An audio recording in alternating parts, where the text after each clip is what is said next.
年で30周年を迎え再び注目を集める新世紀エヴァンゲリオン。皆さん量産機が再び立体化されたのをご存知でしょうか。今回は海洋堂の最新作アートプラスカルプチャーワークスエヴァンゲリオン量産機襲撃をレビューします。こちらが海洋堂から発売されたアートプラスカルプチャーワークスエヴァンゲリオン量産機襲撃です。いやー、劇場版エア真心を君にでこの量産機が2号機の上空を輪になって飛んでるところとか、そこからの2号機の無双ぶり、そしてその後の蹂躙捕食シーンを見た時の衝撃を覚えてますよ。見たっていうより目撃っていう方がしっくりくるくらいの衝撃でした。考えてみればこの量産機はスピンオフなどを除いてエアー真心を君にしか登場してないんですから、文字通りものすごいインパクトを残しましたよね。そしてご覧ください、この箱の大きさなんでしょうね。飛行機とか艦船のキットみたいなサイズで、プラモデルの箱としてはめちゃくちゃ大きいです。 X で海洋堂さんがこの箱の画像を上げてくれた時に思わずお歳暮かって突っ込んじゃいました。このプラモデルはエヴァンゲリオン量産機を立体化しており、その迫力あるデザイン、ポージングが魅力です。海洋堂ならではのエヴァ立体物の高品質なディテールとともに組み立てやすさもポイントの一つです。では実際に組み立ててみましょう。箱を開けたらなんといってもこの翼でかい。ホビーショーでこのパーツを見た時正気かと思いましたが、本当にワンパーツで発売しちゃいましたね。褒め言葉として海洋堂やべえです。こうやって見てるだけでワクワクしますね。ホビーショーでこのパーツを見せてもらっている動画もありますので、この動画の後概要欄からぜひご覧ください。それからこのランナーの外枠をご覧ください。台形になってますでしょ。これ海洋堂の山本さんに教わったんですが、この形が成形にいいらしいんですよ。樹脂の流し込みがしっかり行えるってことだったかな。がっちりしてて肉厚なアートプラシリーズにぴったりというか、なるほどと思わせる部分です。組み立てですが、これが意外にも簡単でプラモデル初心者でも楽しんで作れます。私なんかは平日制作時間を大して取れないんですけど、夜ちょっとずつ進めても1週間で組めました。ビギナーの方でも休日なら1日で十分組み上がると思います。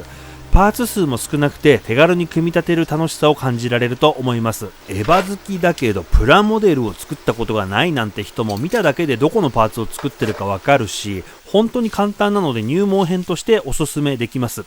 接着剤を使いますが、スナップフィットよりむしろ接着剤ありのキットの方が組み立ての手数が減って楽なこと多いですからね。ニッパーとヤスリと接着剤を揃えて作ってみてください。それで実はこのアートプラスカルプチャーワークスエヴァンゲリオン量産機襲撃は、かつて海洋堂がガレージキットで展開していたエヴァンゲリオン量産機から派生しています。1995年テレビアニメ新世紀エヴァンゲリオン放映から2年後の1997年劇場版エア真心を君にで登場するこのエヴァンゲリオン量産機ですが、造形師谷明氏が原型を手掛けたガレージキットを海洋堂は3種類発売しました。第1弾はエヴァンゲリオン5号機の名称でキット化された立ち姿のこちら。設定画の公開から1週間足らずで仕上げられたというからやばいですね。それから量産機を5号機って呼ぶ言い方あったよね。懐かしい。3号機は当時が乗ってたやつで使途に乗っ取られちゃうやつ。4号機はアメリカで消失で、この量産機が5号機って呼び方になったんだよな。まあ実際は9体いたわけだけど、今は5号機といったら巻波マリイラストリアス登場の仮説5号機になるけど、当時はそういう言い方も一瞬あったね。その後に制作されたのが今回のキットのベースとなったエヴァンゲリオン量産機です。先ほどの立ち姿から一転、翼を広げた動きを感じさせるポージングになっています。今回のキットと比べると翼が大きく水平方向に伸びています。劇中での着地の柔らかさ、巨大さを感じさせます。そしてこの巨大な翼はレジンのワンパーツで当時製作されましたが、複製は国内でできず中国で行われたそうですが、ここで事件発生。なんとこの複製作業の折にオリジナルの翼パーツは紛失してしまったそうです。この原型紛失事件によりガレージキットとしての再販もままならず、事実上幻のガレージキットとなってしまいました。いやー、なんかゆいさんが初号機に取り込まれちゃったみたいな話ですね。全然知らなかったですけど。で、このほどプラモデルキットとして翼にさらに動きをつけてポーズを修正、アートプラシリーズとして登場となったわけです。何十年も前のガレージキットがリファインされてプラモデルでキット化なんてすごいですね。造形もアナログからデジタルになってるでしょうし、当時のガレージキットファンにとっても懐かしさを感じること間違いなしですね。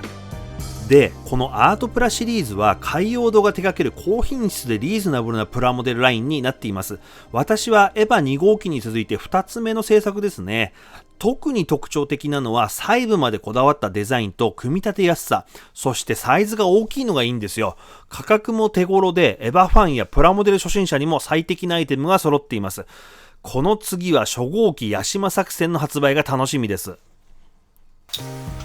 翼がでかくてやっぱり笑っちゃいますね。ヤスリがけしながら翼のエッジを薄々加工したらいいかなとか思いました。やらんけど。なんやかんやで胴体、腕、頭、翼ができました。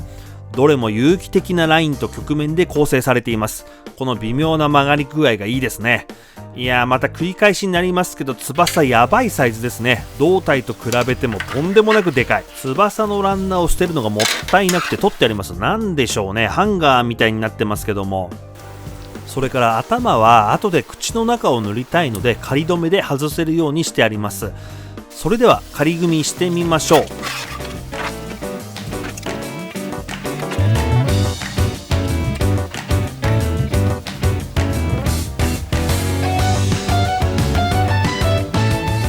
完成。いや、ほんと簡単、そしてでかい。組み上がってみると彫像というかスタチュー感ありますね。で、私が注目したのはこれ素組みで接着しなくても立つんですね。以前作った2号機は接着してあげないと立てなかったんです。マスキングテープでぐるぐる巻きにしてやっと立つみたいな感じで、海洋堂さんにも2号機の時に仮組みの段階で立つようにしてほしいってお伝えしてまして、実現されてます。他にも同様の声があったんでしょうね。さすがですね。この段階で組み上がると達成感ありますね。このサイズが入るスペースがないので下駄箱の上に置いてみました。本当にオブジェだね。巻き上がる風を感じるような素晴らしい翼の造形です。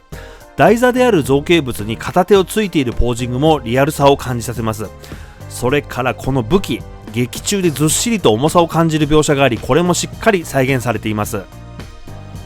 不気味な顔もバッチリです。これを9体並べちゃう人いるかもしれませんね。やっぱりこれに対峙する無双2号機も欲しいです。組み立てに便利なおすすめの工具をお伝えします。ニッパー、こちらは薄刃ニッパーとがっちりしたニッパー、あるいはペンチ両方あるといいと思います。先ほども申し上げたようにランナーが角張っていて太いので、最初のランナーからのパーツの切り出しに繊細なニッパーを使うと刃に負担が大きいです。なのでランナーからの最初の切り出しはいわゆるプラモデル用ではなくて、現場とかで使うような工具としてのニッパーやペンチ、2軍のニッパーがもしあればおすすめです。私は1軍の薄刃ニッパーで全部やっちゃいましたが、これからやる方は100均のものでもいいので、まずはがっちりしたニッパーやペンチを使ってみてください。そしてパーツの切り出しができたら今度は薄刃ニッパーで残りのランナーを切り飛ばしてください。